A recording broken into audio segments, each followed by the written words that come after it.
तो अभी आशी को मैं एक कहानी सुनाऊंगी, ठीक है।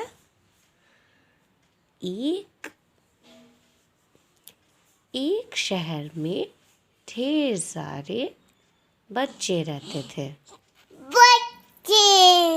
और वहाँ एक शहर के बीचों बीच एक बड़ा सा महल था। उस महल में एक बहुत बड़ा राक्षस रहता था। और वो राक्षस बहुत ही बदतमीज था। एक बार वो राक्षस अपने दोस्त से मिलने चला गया था। तो उसके बगीचे में ढेर सारा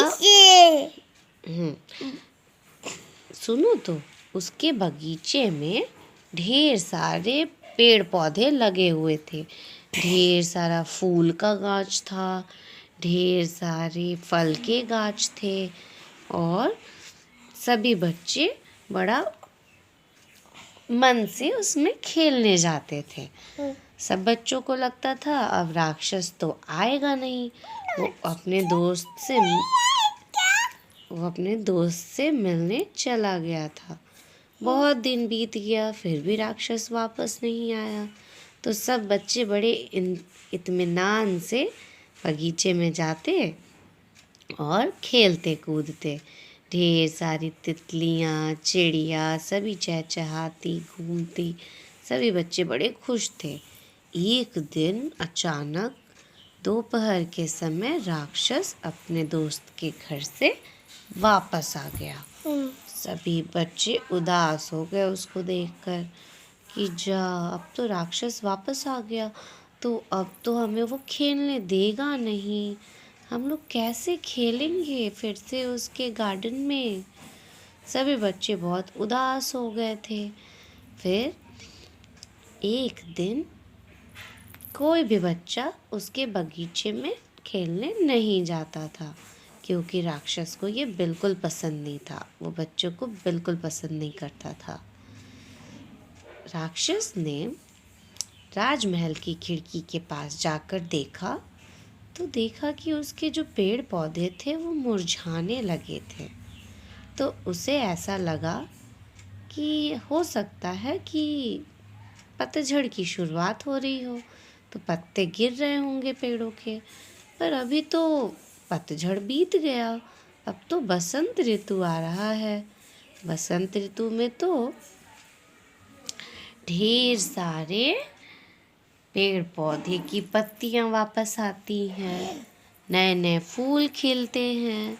पर मेरे पेड़ पौधों को क्या हुआ? पूरे सूखते जा रहे हैं। कोई चिड़िया नहीं आती मेरे बगीचे में, मेरे बगीचे में कोई तितली नहीं आती। राक्षस को ये अच्छा नहीं लगा। वो बहुत उदास रहने लगा कि अरे उसके बगीचे को हुआ क्या, किसकी नज़र लग गई। एक दिन राक्षस बैठा बैठा ये सब सोच रहा था। अचानक कुछ बच्चे बाहर से झांक रहे थे। उसने देखा कि बच्चे बाहर से देखने की कोशिश कर रहे थे कि अंदर राक्षस तो नहीं बैठा कि वो फिर खेलने आ जाए बगीचे में। तो राक्षस ने उनको झांकते हुए देख लिया। उसने उन सब बच्चों को अपने पास बुलाया और पूछा कि तुम लोग क्यों ऐसे झांक रहे थे। तो सभी बच्चों ने कहा कि हम आपके बगीचे में खेलने आते थे। अब राक्षस ये समझ चुका था कि बच्चों की वजह से ही पेड़ पौधे भी बहुत खुश रहते थे और हरे भरे रहते थे। राक्षस ने बच्चों से कहा कि अब तुम लोग रोज मेरे बगीचे में खेलने आना। तुम्हें किसी तरह की कोई मनाही नहीं है। कोई भी फल खा लेना, कोई भी तितली पकड़ना, कोई झूला झूलना, मेरे बगीचे में आकर तुम लोग खेलना। राक्षस ने गौर किया कि जब से बच्चे उसके बगीचे में खेलने लगे थे तब से उसका बगीचा हरा भरा हो गया था। ढेर सारे फूल खिलते थे, पेड़ पौधे फिर से हरे भरे हो गए और राक्षस अपने राजमहल से बैठा बैठा बच्चों को हंसते खेलते देखता रहता और खुश होता। हाँ, इस कहानी से क्या सीखी आशितो? कि हमें हमेशा हंसते मुस्कुराते रहना चाहिए। बंद कर दीजिए इसको। बिंगो। बिंगो। ये